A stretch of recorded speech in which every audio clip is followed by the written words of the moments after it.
Hello and welcome to another video on the Grimwood Watch Modern channel, and today I've got two watches in front of us, but as you can see, something is a bit off. And if you cast your mind back a couple of weeks ago, I did a review on the Pagani Design PD1651, or the Yatchmaster Homage as I called it, and ever since then I've been inundated with comments asking, how is this watch moddable? So basically, is it a good watch to mod? What parts can you fit on it that I would normally use on a Seiko build, etc, etc.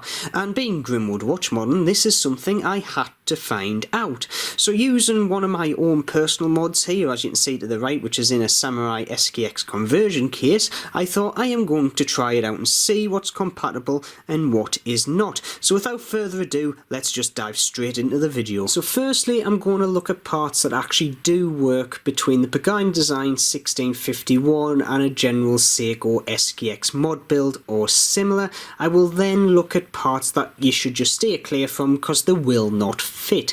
I'm going to first start off at the dial, the biggest kind of mod part you can get on the watch to change its look.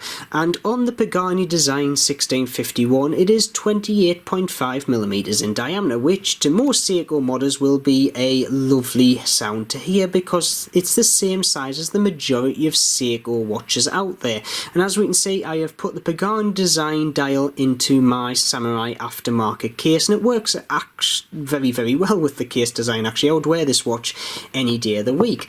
In the actual PD, I have put this burnt meteorite dial from Dial Maker, and it looks absolutely spot on and works very well with the watch. The only thing I will say is because this is an NH35, you do not get a day function, so you will have to put an NH36 in here if you want that, but we'll get onto that in a second.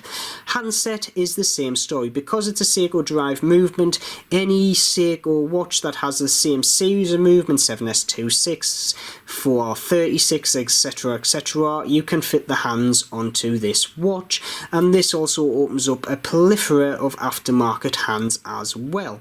Moving on to the movement, now as you can see here, I've gone and put a actual Seiko 4R36 movement in there, so you've got date and day complication, winding and hacking, and basically it is exactly the same as what you would have in any mod. The only difference in between fitting this movement and one into a Seiko case is you've got an extra dial holder in here. So you've got the grey dial holder that comes with the actual movement, you then slot another one over the top to fill it out in the case. That's the only extra step you have to do, but it fits absolutely perfectly, so that's not a issue.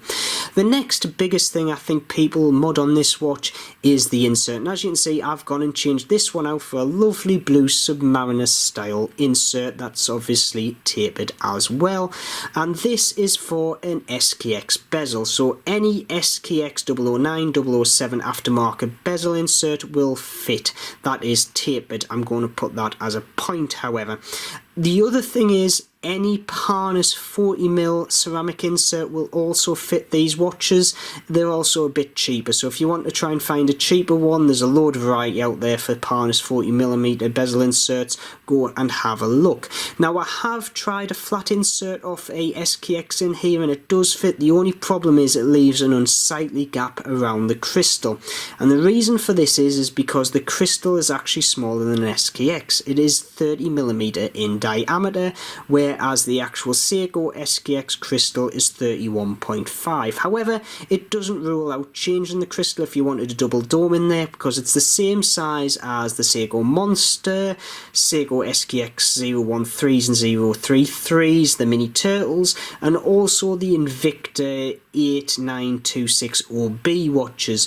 The only thing I have to say is this crystal is quite thick to reach the top of the bezel insert. Now I dare say you would need at least 3mm of thickness on the sides to actually get to sit flush with the top of your bezel insert, so that's just something to keep in mind. However, the crystal that comes on this watch, and I'm just going to prove it here, is actually sapphire anyway, so you've already got an upgraded crystal in this case to start with. Things that don't fit. Now obviously this dial here doesn't have a chapter ring because the chapter ring in this case is pretty much built in. I've tried to stick one in just loosely, but it doesn't seem to sit too well. I would dare say you'd have to do a bit of work to the case to get it to work. You might be able to get one in out of a Monster, which is obviously incorporated into the dial, but I didn't have one lying around to try, so that is something I will have to try in the future. Next one, bezels. The bezel on this is not compatible with the SKX or any other bezel that I have. It's actually got a retainer kind of wire in there, which is not the mechanism that is used by Seiko. Seiko basically use a push fit tolerance in between the case and the bezel to kind of keep it on. So that is another thing that doesn't fit. Moving on to the crown. Aftermarket crowns for SKXs or Turtles will not fit this case. This crown has actually got a bigger thread form, so you'll have to stick with this crown if you want to use this case.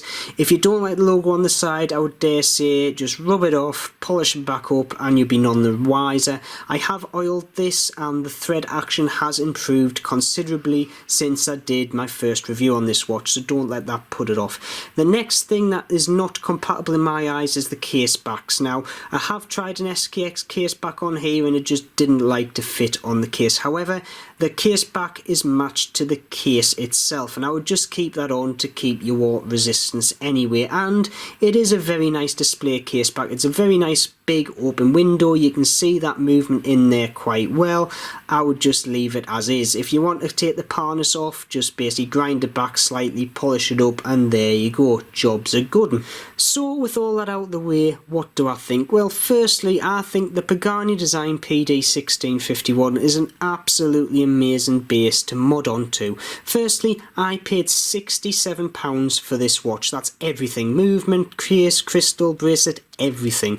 Just to put that into context, just the case on this Samurai build here cost me £65, and by the time I've got all the other parts to fill this case, I'm into this by 200–250 quid easily, and that's before I've even put the labour on top that I would put into that watch.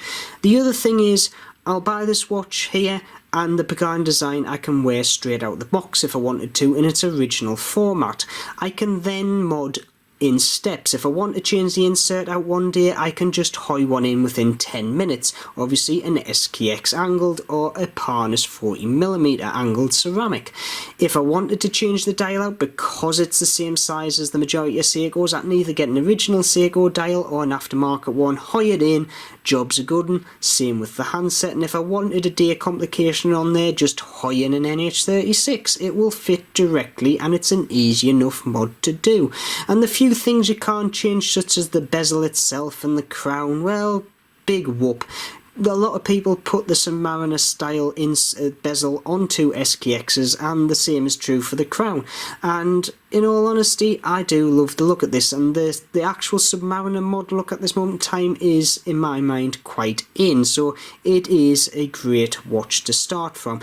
I'm going to end this video here though, but please put in the comments what you think. Do you like the PD1651 to mod? Do you think it's a good base to go off? Or do you think the more traditional way of actually getting an SKX or a aftermarket SKX style case and modding it is the way to go? Please put in the comments. If you have liked this video, please subscribe. Press that bell icon to get notifications of future videos, and as always, keep safe and I will see you soon.